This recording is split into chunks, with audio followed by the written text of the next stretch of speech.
പിണറായി വിജയനെയും ഗോവിന്ദനെയും കളയണം. ഒതുക്കി ആര്? പിണറായി വിജയൻ ഒതുക്കി എന്നല്ലേ പറയുന്നത്. അവനെ തന്നെ മാറ്റണം. കഴിഞ്ഞ 10 വർഷത്തെ പിണറായി വിജയന്റെ ഭരണം അങ്ങ് താങ്കൾ കണ്ടതാണ്. ഒരു കമ്മ്യൂണിസ്റ്റുകാരന് നിരക്കുന്നതായിരുന്നു അതിൽ പലതും. കമ്മ്യൂണിസ്റ്റുകാരനെന്നല്ല, മനുഷ്യർ നിരക്കുന്നതല്ല. മനുഷ്യത്വമോ പൈശാചികത്വമോ ഉള്ളവർക്ക് പോലും നിരക്കുന്നതല്ല. കാണിച്ചത് മുഴുവൻ വിഡ്ഢിത്തരവും അഹങ്കാരവും. അതുകൊണ്ടല്ലേ അയാളെ ഒന്ന് മാറ്റി നിർത്ത്. ഇന്ത്യയിലെ കമ്മ്യൂണിസ്റ്റുകാരിൽ 90% ഈശ്വരവിശ്വാസികളാണ്. ഇപ്പൊ കമ്മ്യൂണിസ്റ്റ് പ്രസ്ഥാനത്തിന്റെയും ഉത്ഭവം അസൂയയിൽ നിന്നാണല്ലോ. അസൂയ, കുശുംബ് എന്നുള്ള വാക്കേ അതിന് ഉപയോഗിക്കാൻ പറ്റൂ. നമസ്കാരം. അഡ്വക്കേറ്റ് ഫിലിപ്പം പ്രസാദ്, ഈ പേര് മുമ്പ് പലപ്പോഴും പലരും കേട്ടിട്ടുണ്ടാകും. ഒരു കൊല്ലം മുൻപ് DNA ന്യൂസിലൂടെ ഒരുപാട് നാളത്തെ ഇടവേളകൾക്ക് ശേഷം അഡ്വക്കേറ്റ് ഫിലിപ്പം പ്രസാദ് സാർ പ്രതികരിച്ചിരുന്നു. അന്ന് നിരവധി പേർ അദ്ദേഹവുമായി പഴയ സൗഹൃദ ബന്ധമുണ്ടായിരുന്നവരും മറ്റുമൊക്കെ ഞങ്ങളെ ബന്ധപ്പെടുകയും വളരെ നല്ല അഭിപ്രായങ്ങളൊക്കെ പറയുകയും ചെയ്തു. ഇപ്പോൾ ഫിലിപ്പം പ്രസാദിനെ പോലെയുള്ള ഒരു പഴയകാല കമ്മ്യൂണിസ്റ്റുകാരന് പലതും പറയാനുണ്ട്. ആ പറയുന്നതിന് അതിൻ്റേതായ പ്രസക്തിയുമുണ്ട്. കേൾക്കാം. നമസ്കാരം സാർ. നമ്മൾ കാണുന്നത് 1 വർഷം മുൻപ് ഇതേ സ്ഥലത്ത് വെച്ചാണ്. അതെ. അന്ന് അങ്ങ് പല കാര്യങ്ങളും പറഞ്ഞു. ഇതേ സ്ഥലം എന്ന് പറഞ്ഞാൽ ഇതേ സ്ഥലം ഓച്ചിറയിലുള്ള വൃദ്ധസദനം. ഓച്ചിറയിലുള്ള സായിശം വൃദ്ധസദനത്തിലാണ് സാർ ഇപ്പോൾ ഉള്ളത്. അപ്പോൾ ഇവിടെ വെച്ചാണ് ഞങ്ങൾ കഴിഞ്ഞ തവണ കണ്ടത്. അപ്പോൾ ഞാൻ പറഞ്ഞു വന്നത്, അന്ന് നമ്മൾ ഒരുപാട് സംസാരിച്ചിരുന്നു. ഇപ്പോൾ അങ്ങേപോലെയുള്ള ഒരു പഴയകാല കമ്മ്യൂണിസ്റ്റുകാരന് ഒരുപാട് പറയാനുണ്ടാകും.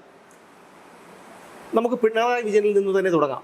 കാരണം ഒരു പ്രസ്ഥാനത്തിൻ്റെ, താങ്കളെപ്പോലെയുള്ള നിരവധി പേർ ജീവനും ജീവിതവും കൊടുത്ത് വളർത്തിയ ഒരു പ്രസ്ഥാനത്തിൻ്റെ തകർച്ചയ്ക്ക് കാരണക്കാരൻ എന്ന് വേണമെങ്കിൽ പിണറായി വിജയനെ വിശേഷിപ്പിക്കാം. അങ്ങേക്ക് എന്ത് തോന്നുന്നു? എനിക്ക് അങ്ങനെയൊന്നും തോന്നിയിട്ടില്ല. അദ്ദേഹത്തെ ഈ ഇന്ത്യയിലെ കമ്മ്യൂണിസ്റ്റ് പ്രസ്ഥാനത്തിൻ്റെ തകർച്ചയ്ക്ക് കാരണക്കാരനായി പിണറായി വിജയനെ ചിത്രീകരിക്കുകയാണെങ്കിൽ ഇന്ത്യയിലെ കമ്മ്യൂണിസ്റ്റ് പ്രസ്ഥാനത്തെക്കുറിച്ച് വളരെ മോശമായൊരു അഭിപ്രായം ആയി പോകുന്നത്. ഞാൻ കാണുന്നത് പിണറായി വിജയനെ അല്ല. അങ്ങനെ നിങ്ങൾ തെറ്റിദ്ധരിക്കരുത്. ഞാൻ CPIയുടെ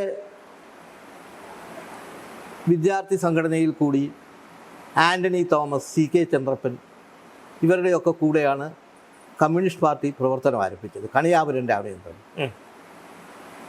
അന്ന് C ദിവാകരൻ, അദ്ദേഹം ഇപ്പോൾ CPIയിലാണ്. ബാക്കിയൊക്കെ മരിച്ചുപോയി. ആന്റണി തോമസ് മരിച്ചുപോയി. അതെ, C ദിവാകരൻ സാറിനെ പറ്റി പറയുമ്പോൾ നമുക്ക് ചിലത് പറയാതെ കഴിയും. അല്ല, അതിലേക്ക് വരാം നമ്മൾ. ഓക്കെ. അപ്പം ഞാൻ പറഞ്ഞത്, പിണറായി വിജയനെ വീണ്ടും അധികാരത്തിലെത്താൻ കഴിയുമോ? കമ്മ്യൂണിസ്റ്റ് പാർട്ടി മാർക്സിസ്റ്റിന് വീണ്ടും കേരളത്തിൽ ഭരിക്കാൻ കഴിയുമോ? ഇതൊക്കെയാണ് ഇന്ന് ചർച്ച ചെയ്യപ്പെടുന്ന വിഷയം. ഇത് വളരെ വലിയൊരു കാര്യത്തെ ഒന്നുമല്ലാതാക്കി ആക്കി കളയുന്ന ഒരു ചർച്ചയാണ്. അല്ല, അങ്ങനെ പറയാൻ കഴിയുമോ സാർ? കാരണം കമ്മ്യൂണിസം ഇനി ഒരിക്കലും, കമ്മ്യൂണിസം നിലനിന്നിരുന്ന ഒരു നാട്ടിലും കമ്മ്യൂണിസം പോയി കഴിഞ്ഞാൽ പിന്നെ അതൊക്കെ പല നാട്ടിൻ്റെ കാര്യം. നിങ്ങൾ പല നാട്ടിൻ്റെ കാര്യമാണ് ഞാൻ പറയുന്നത്. ഞാൻ പറയുന്നത് പിണറായി വിജയൻ്റെ കാര്യമല്ല ഇവിടെ ചർച്ച ചെയ്യേണ്ടത്. മാർക്സിസ്റ്റ് പാർട്ടിയുടെ കാര്യവുമല്ല ചർച്ച ചെയ്യേണ്ടത്. ഇവിടെ ചർച്ച ചെയ്യപ്പെടുന്നത് മാർക്സിസ്റ്റ് പാർട്ടിയുടെ ഭാവി ഇതൊക്കെ കുറിച്ചാണ്. അടുത്ത തവണ അധികാരത്തിൽ വരും. അടുത്ത തവണ അധികാരത്തിൽ വന്നാൽ പോർട്ട് ഞങ്ങൾക്ക് തിരിച്ചു കിട്ടുമോ? ഇതൊക്കെയാണ് ചർച്ചകളുടെ പോക്ക്. ഞാൻ കാണുന്നത് അങ്ങനല്ല. ഇന്ത്യയിലെ കമ്മ്യൂണിസ്റ്റ് പ്രസ്ഥാനം എന്ന് പറയുമ്പോൾ ഞാൻ അതിന് മാർക്സിസ്റ്റ് പാർട്ടിയെ മാത്രമല്ല കാണുന്നത്. 50 MP ഇന്ത്യയിലെ അംഗീകൃത പ്രതിപക്ഷമായിരുന്ന ഒരു പ്രസ്ഥാനമാണ് കമ്മ്യൂണിസ്റ്റ് പ്രസ്ഥാനം. ഉണ്ടായിരുന്ന എന്ന് തന്നെയാണ് പറയുന്നത്. അത് പാസ്റ്റാണ്. പാസ്റ്റ് തന്നെയാണ് പറയുന്നത്. പാസ്റ്റ് കാണാതെ നിങ്ങൾക്ക് ഫ്യൂച്ചറിലേക്ക് പോകാൻ പറ്റില്ല. അപ്പം ഇത്തരം ഒരു പ്രസ്ഥാനത്തെ ആ കാഴ്ചപ്പാടിൽ കൂടി കാണാതെ പിന്നെ അതിൻ്റെ പുനരുദ്ധാരണമെന്ന് പറഞ്ഞാൽ എന്താണ്? വീണ്ടും കമ്മ്യൂണിസ്റ്റ് പ്രസ്ഥാനത്തെ ഒന്ന് സടകുടഞ്ഞ് എഴുന്നേറ്റ് ശക്തിപ്പെടുത്താൻ വല്ല മാർഗവുമുണ്ടോ എന്ന് വേണം ചർച്ച ചെയ്യാൻ. ഇന്ത്യയിലെ കമ്മ്യൂണിസ്റ്റുകാരൻ്റെ ചുമതല ഇന്ത്യയിലെ കമ്മ്യൂണിസ്റ്റ് പ്രസ്ഥാനത്തെ വീണ്ടും സജീവമാക്കി അവരെ ഒരു വലിയ ശക്തിയാക്കി മാറ്റാൻ, വീണ്ടും ശക്തിയാക്കി മാറ്റാൻ സാധിക്കുമോ ഇല്ലയോ എന്നതായിരിക്കണം. അതിനുള്ള ചില സജഷൻസ് ആണ് ഞാൻ പറയാൻ പോകുന്നത്. ശരി, അങ്ങോട്ട് ഞാൻ ഒരു ഇടയ്ക്ക് ഒരു സംശയം ചോദിച്ചോട്ടെ. അതായത് 33 കൊല്ലം പശ്ചിമ ബംഗാളിലും 22 കൊല്ലം ഭരിച്ചിരുന്ന ഒരു പാർട്ടിയാണ് CPM. അവിടെ നിന്ന് അത് തൃണമൂൽ കോൺഗ്രസ് അതൊക്കെ ചെറിയ കാര്യങ്ങളാണ്. അതെങ്ങനെ സാർ? അത് ചെറിയ കാര്യങ്ങളാകുന്ന ഒരു പാർട്ടി തകർന്നു, ഒരു പ്രസ്ഥാനം തകർന്നു. അതാണല്ലോ ഇവിടെ സംഭവിച്ചിരിക്കുന്നത്. ആ പ്രസ്ഥാനത്തെ പുനരുജ്ജീവിപ്പിക്കാൻ കഴിയുമോ എന്നതാണ് ആലോചിക്കേണ്ടത്. അതുകൊണ്ട് കാര്യം എന്താണ് സാർ? അതാണ് അവിടെയാണ് നിങ്ങളുടെ തെറ്റ്. ഇടതുപക്ഷ മരിച്ചു കഴിഞ്ഞിട്ടില്ല. ഇന്നും മാർക്സിസ്റ്റ് പാർട്ടിക്ക് എല്ലായിടത്തും ട്രേഡ് യൂണിയൻസ് ഉണ്ട്. ഇന്നും മാർക്സിസ്റ്റ് പാർട്ടിക്ക് നല്ല 1-ാം നമ്പർ പൊന്നുപോലെയുള്ള നേതൃത്വം അതിനകത്തുണ്ട്. ഞാൻ ഓരോന്ന് പറഞ്ഞാൽ നിങ്ങൾ ലജ്ജിച്ചോടരുത്. ഇല്ല, കമ്മ്യൂണിസ്റ്റുകാർ ഇതിനകത്ത് ആരെങ്കിലും കമ്മ്യൂണിസ്റ്റ് പ്രസ്ഥാനം എന്ന് പറഞ്ഞാൽ CPM മാത്രമല്ല, CPI ഉണ്ട്. ബീഹാറിൽ 3-4 MP-മാരുള്ള CPI ML ഉണ്ട്. അവർ തോക്കൊക്കെ ഉപേക്ഷിച്ച് തെരഞ്ഞെടുപ്പിൽ മത്സരിക്കുന്നുണ്ട്. സായുധ വിപ്ലവം ഉപേക്ഷിച്ചിട്ട് കാലം കുറേയായി. ജാർഖണ്ഡിലുണ്ട് അവർക്ക് MLA-മാര് എന്ന് മാത്രമല്ല, ഇന്ത്യയിലെ എല്ലാ ഭാഗത്തും നല്ല ശക്തമായ ട്രേഡ് യൂണിയനുകൾ ഈ എല്ലാ പ്രസ്ഥാനത്തിനും കൂടിയുണ്ട്. വിദ്യാർത്ഥി സംഘടനകളുണ്ട്. ഇത് മരിച്ചു കഴിഞ്ഞിട്ടില്ല. ഇത് പറയുന്നത് ഇത് പിന്നെ കൊന്നു കുഴിച്ചു മൂടണം എന്ന് ഇതേ ചാനലിൽ ഇരുന്ന് വർത്തമാനം പറഞ്ഞ ഫിലിപ്പം പ്രസാദാണ്. എന്താണ് ഈ മാറ്റി പറയുന്നത് എന്ന് ചോദിക്കും. ഒരു വശമുണ്ട്, അനുകമ്പ എന്നൊരു സാധനം വേണം. ഞാൻ അനുകമ്പയോടെയാണ് കമ്മ്യൂണിസ്റ്റ് പ്രസ്ഥാനത്തെ കാണുന്നത്. അപ്പോൾ അങ്ങ് അതായത് ഈ പ്രസ്ഥാനം തകർന്നതിലുള്ള വേദനയല്ല, ഒരാൾക്ക് ഒരു ദുരവസ്ഥ ഉണ്ടാകുമ്പോൾ അതിലുണ്ടാകുന്ന അനുകമ്പ ദശകം, അനുകമ്പനം. അനു എന്ന് പറഞ്ഞാൽ കൂടെ, ഒരുമിച്ച് കമ്പനം ചെയ്യുക. അനുകമ്പ ഒരു പീള എറുമ്പിനും വരരുതെന്നുള്ള ഗുരുദേവന്റെ ചിന്തയുടെ അടിസ്ഥാനത്തിലാണ് ഞാൻ ഈ പറയുന്നത്. സത്യസായി ബാബ എന്നോട് ഗൗരിയമ്മയെ കുറിച്ച് എപ്പോഴും ചോദിക്കുമായിരുന്നു. ഇന്റർവ്യൂ കിട്ടിയ 2 തവണയും ചോദിച്ചു. പ്രസംഗങ്ങളിൽ പലതവണ EMS നമ്പൂതിരിപ്പാടിനെ കുറിച്ച് ചോദിച്ചിട്ടുണ്ട്. അപ്പം നമുക്ക് സത്യസായി ബാബ അങ്ങനെയുള്ള ആൾക്കാർക്ക് കമ്മ്യൂണിസ്റ്റ് വിരോധമില്ല. അല്ല, നമുക്ക് ഞാൻ ഒന്നുകൂടി പറയട്ടെ. കം യു നെക്സ്റ്റ് എന്നാണ് പറഞ്ഞ കമ്മ്യൂണിസ്റ്റുകാരനെ കുറിച്ച്. നിങ്ങൾ അടുത്ത തവണ വാ, കം യു നെക്സ്റ്റ്. കമ്മ്യൂണിസ്റ്റുകാരനെ ചുരുക്കി വാക്കിൽ സത്യസായി ബാബ അവതരിപ്പിച്ചത് കം യു നെക്സ്റ്റ്. ഞാൻ ആ സമീപനമാണ് എടുക്കുന്നത്, അനുകമ്പയുടെ സമീപനം. അതുകൊണ്ട് ഞാൻ കാണുന്നത് ഇന്ത്യയിലെ കമ്മ്യൂണിസ്റ്റ് പ്രസ്ഥാനത്തിന്, അപ്പോൾ വിഷയം ആദ്യം അങ്ങ് അവതരിപ്പിക്കാം. ശരി. ഇന്ത്യയിലെ കമ്മ്യൂണിസ്റ്റ് പ്രസ്ഥാനം എന്ന് പറഞ്ഞാൽ ഈ 3 ബൃഹത്തായ പ്രസ്ഥാനങ്ങൾ ഇപ്പോഴുമുണ്ട്. ഡൽഹി യൂണിവേഴ്സിറ്റിയിൽ അവർക്ക് നല്ല സംഘടനയുണ്ട്. പഞ്ചാബിൽ ഇവരെല്ലാം ഉണ്ട്. തമിഴ്നാട്ടിലുണ്ട്, കുറേശ്ശെ ആണെങ്കിലും. അപ്പം AITUCയും CITU ഒക്കെ കൂടി ഒരുമിച്ച് ചേർന്നാൽ ഒരു വലിയ പ്രസ്ഥാനമാണ്. അവർക്ക് NGOകളെല്ലാം നല്ല അപ്പം ഞാൻ പറഞ്ഞു വരുന്നത് ലളിതമാണ്. ഈ പിണറായി വിജയൻ ഈ കടുത്ത ഭരണം ഇതൊക്കെ അങ്ങോട്ട് മാറ്റി വെച്ചിട്ട് മാർക്സിസ്റ്റ് പാർട്ടി, CPI, അതായത് നമ്മുടെ പഴയ കമ്മ്യൂണിസ്റ്റ് പാർട്ടി, നക്സലൈറ്റുകളായിരുന്നു. പിന്നെ തോക്കൊക്കെ താഴെ വെച്ച് നിയമവിധേയമായ തെരഞ്ഞെടുപ്പ് പ്രവർത്തനത്തിലേക്ക് വന്നിട്ടുള്ള CPI ML. പിന്നെന്താ നമ്മുടെ CPI വന്നൂടെ, CMP അല്ലേ, കമ്മ്യൂണിസ്റ്റ് മാർക്സിസ്റ്റ് പാർട്ടി എന്ന് മറ്റാണ് അതിൻ്റെ ഫുൾ ഫോം തോന്നുന്നു. ഏതായാലും CMP എന്നല്ലേ. അപ്പോൾ ഈ 4 CMP ഇപ്പോൾ വരില്ല. ഈ 3 എണ്ണത്തിനെങ്കിലും ഒരുമിച്ച് നിൽക്കാനും അണികൾക്കിടയിൽ ഒരു പുതിയ ആവേശം ഉണ്ടാക്കാനും കഴിയില്ലേ? ഒറ്റ ചോദ്യം ഞാൻ സാറ് ചോദിക്കുമ്പോൾ നമുക്കത് ക്ലിയർ ചെയ്ത് പോവാം. അതായത് അന്ന് AKGയെയും ഗൗരിയമ്മയെയും EMSനെയും ഒക്കെ പോലെയുള്ള ഒരു നേതൃത്വം ഉണ്ടായിരുന്നു, നേതാക്കളുണ്ടായിരുന്നു, VS-നെയൊക്കെ പോലെയുള്ള. പക്ഷേ ഇന്ന് ഈ നേതൃത്വത്തെ, ഈ പാർട്ടിയെ, പ്രസ്ഥാനത്തെ നയിക്കാൻ പറ്റിയ ഒരു നേതാവ് അങ്ങ് നേരത്തെ ഒരു നേതാവിന്റെ പേര് പറയാനാണ് ഞാൻ ഈ വന്നിരിക്കുന്നത്. അതെ, അങ്ങ് പറയൂ. അത് ഞാൻ പറയാം. മാർക്സിസ്റ്റ് പാർട്ടിക്ക് ഒരു പോളിറ്റ് ബ്യൂറോ മെമ്പറുണ്ട്. ആർക്കും അറിയില്ല. ഗൂഗിളിൽ പോളിറ്റ് ബ്യൂറോ മെമ്പർമാരെ തപ്പിയാലേ ആ പോളിറ്റ് ബ്യൂറോ മെമ്പറുടെ പേരറിയൂ. ആരാണത്? വിജു കൃഷ്ണൻ. ആർക്കും അറിഞ്ഞൂടാ. അദ്ദേഹം അഖിലേന്ത്യാ കർഷക സംഘത്തിന്റെ പ്രസിഡന്റാണ്. ഡൽഹിയിലെ കുട്ടികളുടെ ഇടയിൽ അയാൾ സുപരിചിതനാണ്. നാട്ടുമ്പുറത്തെ ആദിവാസികൾക്കിടയിൽ വരെ അങ്ങേർക്ക് ബന്ധങ്ങൾ. അങ്ങനെയുള്ള ആളെ തൃക്കരിപ്പൂര് മത്സരിക്കാൻ പോളിറ്റ് ബ്യൂറോ തീരുമാനമെടുത്തതാണ്. പിന്നെ എന്തുകൊണ്ട് അത് നടന്നില്ല? അവിടെ ഈ ബിജു കൃഷ്ണനെ എനിക്കറിയില്ല. അത് നിങ്ങൾക്ക് അറിയണ്ട. ഞാൻ ചോദിച്ചോട്ടെ, മാർക്സിസ്റ്റ് പാർട്ടിയിലെ ആൾക്കാർക്ക് പടം കാണിച്ചാൽ പോലും അറിയില്ല. ഞാൻ ചോദിച്ചോട്ടെ, അങ്ങ് പറയുന്നത് കേട്ടിട്ട് അദ്ദേഹം ഒരു നല്ല വ്യക്തിത്വമാണെന്ന് ഞാൻ മനസ്സിലാക്കുന്നു. വ്യക്തിത്വമല്ല, പോളിറ്റ് ബ്യൂറോ മെമ്പർ, അഖിലേന്ത്യാ കർഷക സംഘത്തിന്റെ പ്രസിഡന്റുമാണ്.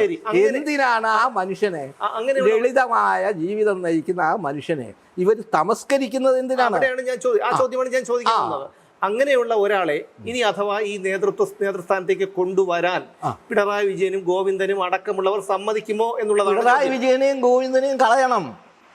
അല്ലാതെ നിങ്ങൾക്ക് അയ്യോ ഒരു കാരണവശാലും ഒരു ഗ്രാമത്തെ രക്ഷിക്കാൻ ഒരു കുടുംബത്തെ കൊടുക്കണം. വിദുരവാക്യമാണ് ഞാൻ ഈ പറയുന്നത്. അല്ല, അത് ഇയാളെ കളഞ്ഞാലല്ലാതെ തോൽവിക്ക് ശേഷം ഈ കീഴ്ഘടകങ്ങളിൽ വരെ, അതായത് തദ്ദേശ തെരഞ്ഞെടുപ്പിന് ശേഷം ഉണ്ടായ തോൽവിക്ക് ശേഷം കീഴ്ഘടകങ്ങളിൽ വരെ നേതൃമാറ്റം വേണമെന്ന ആവശ്യമുയർന്നു. അതിനുശേഷം ഇപ്പോൾ നടന്ന തെരഞ്ഞെടുപ്പിലും വൻ പരാജയം ഉണ്ടായതോടെ പിണറായി വിജയൻ പ്രതിപക്ഷ നേതാവിന്റെ സ്ഥാനത്ത് പോലും വരരുത് എന്ന അണികൾ, താഴേക്കിടയിലുള്ള അണികൾ പോലും പറഞ്ഞു. അണികളാണ് ഈ ശബ്ദം ഉയർത്തേണ്ടത്. ചാനലുകാരെ ഉയർത്തിയാ പോരാ. ചാനലുകാരാണ് എല്ലാ ചർച്ചയും വളരെ അടിത്തറയാർന്ന കാര്യങ്ങളിൽ നിന്ന് ഈ ചാനലുകാർക്ക് വിജു കൃഷ്ണനെ കുറിച്ച് അറിയില്ല എന്ന് പറഞ്ഞാൽ മാർക്സിസ്റ്റ് പാർട്ടിയുടെ പോളിറ്റ് ബ്യൂറോ മെമ്പർ അദ്ദേഹത്തെ തൃക്കരിപ്പൂര് മത്സരിക്കാൻ പോളിറ്റ് ബ്യൂറോ തീരുമാനമെടുത്തതാണ്. എനിക്കറിയാം അതിന് പോളിറ്റ് ബ്യൂറോ തീരുമാനമെടുത്താണ്. അതാരൊക്കെ അപ്പം ഇതൊക്കെ നിങ്ങൾക്കും അറിയാം. എനിക്ക് ഈ വിവരം കിട്ടിയ ചാനലുകാരെന്നാണ്. എനിക്ക് വിജു കൃഷ്ണനെ അറിയില്ലായിരുന്നു. പിന്നെ ഞാൻ ഡൽഹിയിലൊക്കെ എൻ്റെ മക്കളുമൊക്കെ അവിടെ ഉണ്ടായിരുന്നതുകൊണ്ട് എല്ലാം അന്വേഷിച്ച് കണ്ടുപിടിച്ചപ്പോൾ ജനങ്ങൾക്കിടയിൽ ആ പ്രദേശത്ത് അപ്പം ഇവിടെ കുറച്ച് ഈ കമ്മ്യൂണിസ്റ്റ് പ്രസ്ഥാനത്തിന് പറ്റിയിരിക്കുന്നത് കുറച്ച് നേതാക്കൾക്ക് തൽക്കാലം അധികാരത്തിൽ വരാനുള്ള ഒരു വേദിയാക്കി കമ്മ്യൂണിസ്റ്റ് പാർട്ടിയെ നശിപ്പിച്ചൂര്. അവിടെയാണ് തകർക്കേണ്ടത്. അണികളുടെ ചുമതലയാണത്.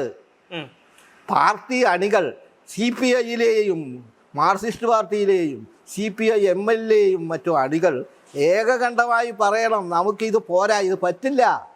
എ മാസ് മൂവ്മെൻറ്റ് ഓഫ് കമ്മ്യൂണിസ്റ്റുകാരുടെ ഒരു ബഹുജന പ്രസ്ഥാനം ഇവിടെ ഉണ്ടാകണം. അണികളുടെ ഒരു ബഹുജന പ്രസ്ഥാനം. ഞങ്ങൾ പാട്ടുപാടി അടികൊണ്ട് തല്ലുകൊണ്ട് ഉണ്ടാക്കിയ പ്രസ്ഥാനമാണിത്. കോരിത്തെരിക്കുക ആ പാട്ടുകളൊക്കെ കേട്ടാൽ. നിങ്ങൾക്ക് വേണമെങ്കിൽ ഞാൻ ഒരു പാട്ട് പാടിത്തരാം. പഴയ പാട്ട് കേൾക്കണം. ധൈര്യമായിട്ട് കേൾക്കുമോ? പിന്നെന്താ? അരുണോദയം പോൽ തിളങ്ങി തിളങ്ങി ആകാശ നീലിമയിൽ അടയാളം പൊങ്ങി അരിവാളും ചുറ്റികയും കൈകോർത്തിണങ്ങി അടരാടും കരകോടിയിൽ അണിയണിയായി പൊങ്ങി അലറുന്ന മില്ലിന്റെ പടിവാതിലു തോറും അലമാലകളിളകുന്ന വയലേലകൾ തോറും. അടുത്ത വരി ശ്രദ്ധിച്ചോളണം. സിരകൾ തൊടുത്തുലകുകൊടുത്തുലകുകൊളിച്ചെഴുതാൻ. എന്താണ്? സിരകൾ തൊടുത്ത് ഉയിരുകൊടുത്ത് ഉലകു പൊളിച്ചെഴുതാൻ. ഉയിരിൻ കൊടി ഉലകിൻ കൊടി ഉയരുക നീ വാനിൽ. ഇത് ആദ്യത്തെ 2 വരിയാണ്. ശരി സാർ, ഇതുപോലെയുള്ള വിപ്ലവ ആന്റണി എഴുതി. ഞാൻ പറഞ്ഞോട്ടെ, ഞാൻ ചോദിച്ചോട്ടെ, അതായത് ഇതുപോലെയുള്ള വിപ്ലവ ഗാനങ്ങൾ എഴുതി അതിൽ ആകൃഷ്ടരായാണ് അങ്ങേ പോലെയുള്ള തീർച്ചയായിട്ടും ഈ കാണുന്ന അണികൾ മുഴുവൻ. ശരി, ഇനി ഞാൻ ചോദിച്ചോട്ടെ, അതായത് പിന്നെ നമ്മൾ കൊയ്യും വയലെല്ലാം പൈങ്കിളിയെ എന്ന് പറഞ്ഞ് അണികളെ അതൊന്നുമല്ല, ചോരയും നീരും കൊടുത്തു. അതാണ് ഞാൻ ചോദിച്ചത്. അണികളെ പറ്റിച്ച ഒരു പ്രസ്ഥാനം കൂടിയാണല്ലോ കമ്മ്യൂണിസ്റ്റ് പ്രസ്ഥാനം. ആര് പറ്റിച്ചെന്ന് ഞാൻ പറയില്ല. പറ്റിക്കുക എന്ന് പറഞ്ഞാൽ തൊഴിലുടമകളെ ജന്മികളായി മുദ്രകുത്തി തൊഴിലാളികളുടെ ശത്രുക്കളാക്കി അവർക്ക് തൊഴിലില്ലാതാക്കുകയും ഭയങ്കരമായ മുതലാളിത്ത വിരോധം അസൂയയുടെ അടിസ്ഥാനത്തിലുള്ള അതുണ്ടെന്ന്. അതല്ല, അസൂയ മാത്രമാണത്. അതിന് പകരമായി അനുകമ്പയുടെ അടിസ്ഥാനത്തിൽ, മാനസികമായ വിരോധത്തിൻ്റെ അടിസ്ഥാനത്തിലല്ല. കാരണം ചൈന കണ്ടുപഠിക്കണം. വിദേശത്തു നിന്നുള്ള ഇഷ്ടം പോലെ കൂറ്റൻ കമ്പനികളാണ് ചൈനയിൽ. അവരാണ് നാടിൻ്റെ പകുതി ഭരിക്കുന്നത്. അവർ നല്ല ശക്തമായിട്ട്, അവർക്ക് മുതലാളിത്ത വിരോധം ഇല്ല. എഴുതി വെച്ച് തരാം. എൻ്റെ അടുത്തൊരു കൂട്ടുകാരൻ അവിടെ ചൈനയിൽ പോയി കുറേ കാലമായിട്ട് ജീവിക്കുന്നുണ്ട്. അയാൾ പറയുന്ന അവർക്ക് ഈ മുതലാളിത്തം എന്ന് പറഞ്ഞാൽ ഒരു വിരോധവും ഇല്ല. അവർ പണിയെടുക്കും, അസലായിട്ട് പണിയെടുക്കും, അസലായിട്ട് അത് പങ്കുവെച്ച് ഉപയോഗിക്കും. പക്ഷെ ഇവിടെ അതില്ല. അത്ര ഒരു കാഴ്ചപ്പാട് മതി. അദാനിക്ക് ഷെയർ ആർക്കെങ്കിലും വിറ്റു എന്ന് പറഞ്ഞാൽ ഉടനെ പിടികളാവനെ പറഞ്ഞ് ചാടേണ്ട കാര്യമൊന്നുമില്ല. മുതലാളി വരട്ടെ, വിദേശ മുതലാളി വരട്ടെ. അവർ വിദേശ മുതലാളിമാരെ സ്വീകരിക്കുന്നുണ്ടല്ലോ. വിയറ്റ്നാം വിദേശ മുതലാളിമാരെ സ്വീകരിക്കുന്നുണ്ടല്ലോ. ഞാൻ ഇടയ്ക്കൊന്ന് ചോദിച്ചോട്ടെ, അതായത് വർഗീയതയും പട്ടിണിയും ദാരിദ്ര്യവും തൊഴിലില്ലായ്മയും എവിടെയുണ്ടോ അവിടെ മാത്രമേ ഈ കമ്മ്യൂണിസത്തിന് നിലനിൽപ്പുള്ളൂ എന്ന് ഞാൻ പറഞ്ഞാൽ അങ്ങ് എതിർക്കുമോ? ഇപ്പോഴതല്ലല്ലോ ചൈനയിലും ഈ ചൈനയിലെ കാര്യമല്ല പറഞ്ഞത്, ഇന്ത്യയിലോ കമ്മ്യൂണിസം പൊതുവെ, പ്രത്യേകിച്ചും കേരളത്തിൽ അല്ല. കേരളത്തിലല്ല, ലോകത്തെവിടെയും തുടക്കം അതൃപ്തിയിൽ നിന്നാണ്. അതൃപ്തി. അപ്പോൾ ചാൾസ് ഡിക്കൻസിന്റെ നോവൽസ് ഒക്കെ വായിച്ചിട്ടാണ് ഞാൻ ഇതായത്. ഓലിവർ ട്വിസ്റ്റ്. അപ്പോൾ അത് സ്വാഭാവികമായിട്ടും അടിയിൽ ഇതിൻ്റെ ഒരു ഡ്രൈവിംഗ് ഫോഴ്സാണ്. അസംതൃപ്തി. അതിന് പകരം തുല്യതയ്ക്കല്ല, ഞങ്ങൾക്ക് ഒപ്പം എത്തണം എന്നുള്ള ഈ ഒരു കാഴ്ചപ്പാട് എന്തായാലും മനുഷ്യൻ്റെ ഇടയിൽ കിടക്കും. അതുകൊണ്ട് ഇത് ആത്യന്തികമായി ഇതൊന്നും പരിഹരിക്കപ്പെടാൻ പോകുന്നില്ല. ലോകം എത്ര നന്നാക്കിയാലും നന്നാവില്ല എന്നുള്ള വേറൊരു കാര്യം. പക്ഷെ ഇപ്പം തൽക്കാലം നമുക്കിവിടെ എന്തെങ്കിലും ഒന്ന് വേണ്ടേ? തൽക്കാലം തലവേദനയ്ക്ക് മരുന്ന് കൊടുക്കണ്ടേ? അത്രയേ ഉള്ളൂ ഇതിന് പങ്ക്. കാരണം അസൂയയുടെ അടിസ്ഥാനത്തിൽ കട്ടിപ്പെടുക്കുന്ന ഒരു പ്രസ്ഥാനവും സ്ഥായിയല്ല. ഇപ്പൊ കമ്മ്യൂണിസ്റ്റ് പ്രസ്ഥാനത്തിന്റെയും ഉത്ഭവം അസൂയയിൽ നിന്നാണല്ലോ. അസൂയ,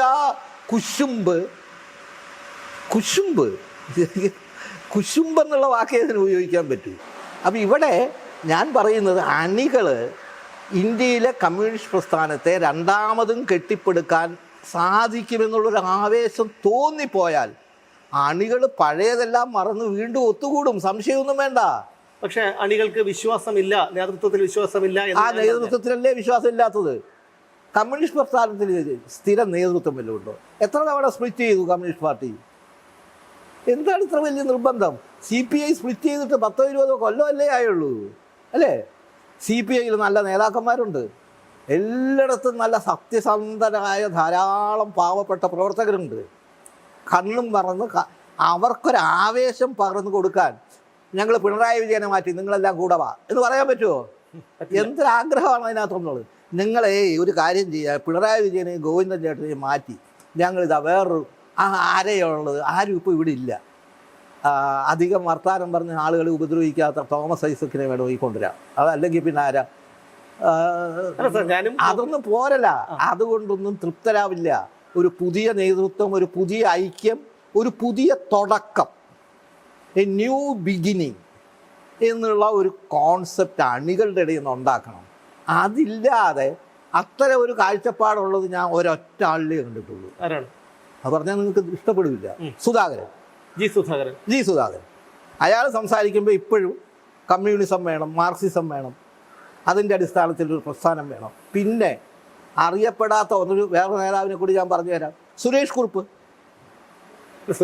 കോട്ടയത്ത് ഒതുക്കിയത് തിരിച്ചു കൊണ്ടുവരണം. ആര്? പിണറായി വിജയൻ ഒതുക്കി എന്നല്ലേ പറയുന്നത്? അവനെ തന്നെ മാറ്റണം. അതിൽ കഴിഞ്ഞ് എന്താ ഉള്ളത്?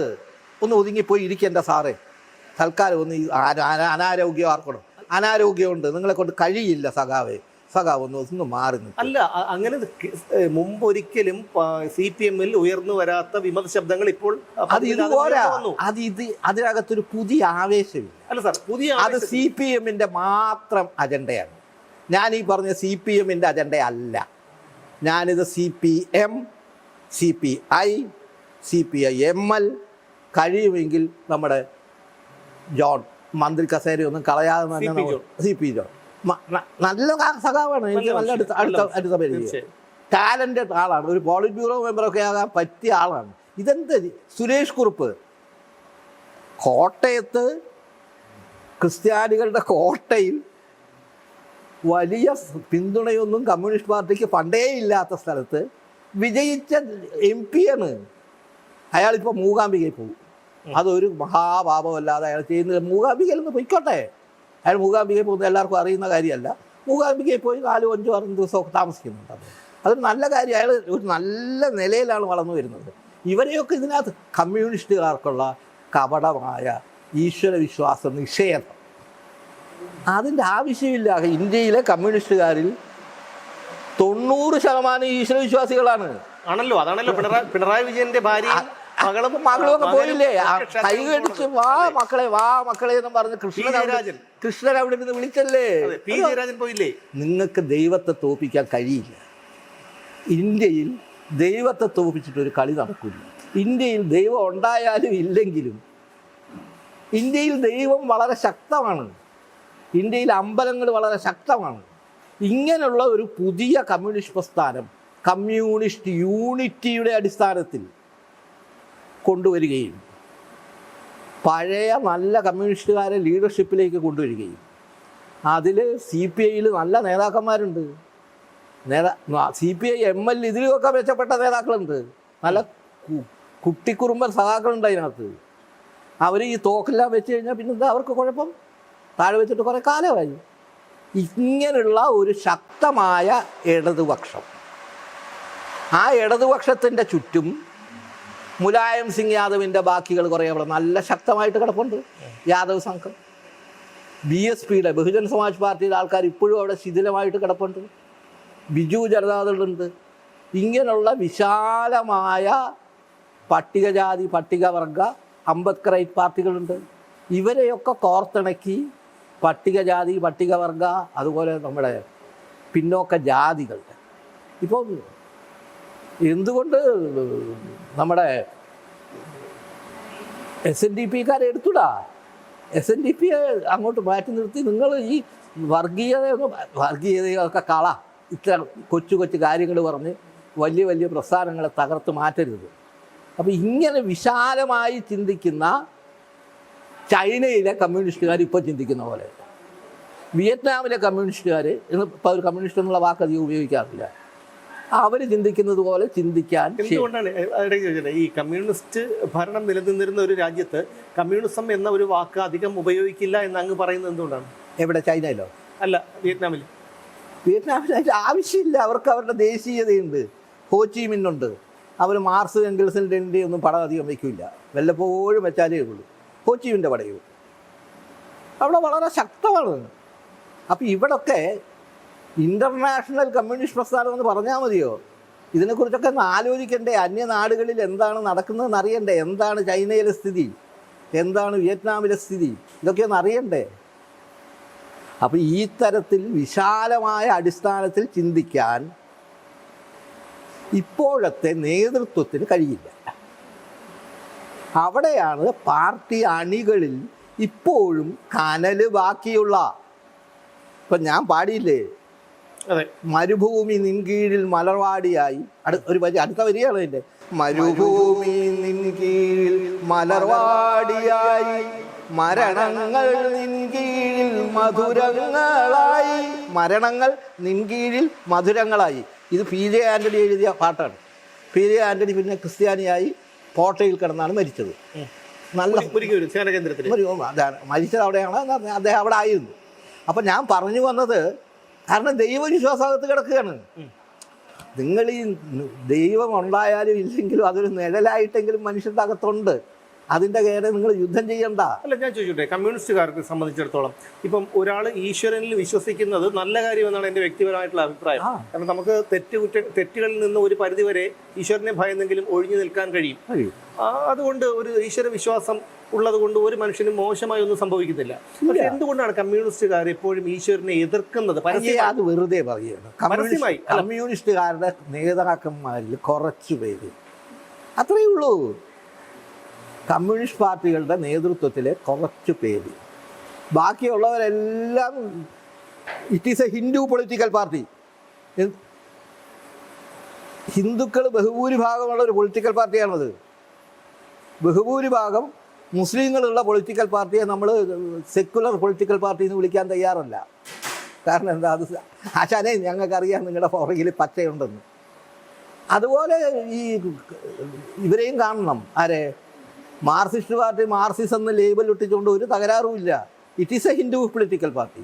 ഒരു പ്രൈമറിലി അതൊരു ഹിന്ദു പൊളിറ്റിക്കൽ പാർട്ടി ആയിട്ടാണ് ഞാൻ കാണുന്നത്. ഇനി നമുക്ക് പ്രതീക്ഷയുള്ളത് വി.ഡി. സതീശന് തലശ്ശേരി അദ്ദേഹത്തിനെ അടിച്ചു, പിണറായി വിജയനെ അടിച്ചു. MLA ആയിരിക്കുന്നത്. അന്ന് MLA ആയിരുന്നു. MLA. അത് ഏൽപ്പിച്ച മുറിവായിരിക്കാം. അതുകൊണ്ടാണ് അമിത്ഷാ ഇടയ്ക്കിടയ്ക്ക് ചൊറിഞ്ഞു നോക്കുന്നത്. ആരെ? പിണറായി വിജയനെ വന്ന് ചൊറിഞ്ഞു നോക്കും. വാടാ വരുന്നെങ്കിൽ വാ. BJPക്ക് ഒരു കമ്മ്യൂണിസ്റ്റ് വിരോധം ഇല്ല എന്നാണ്.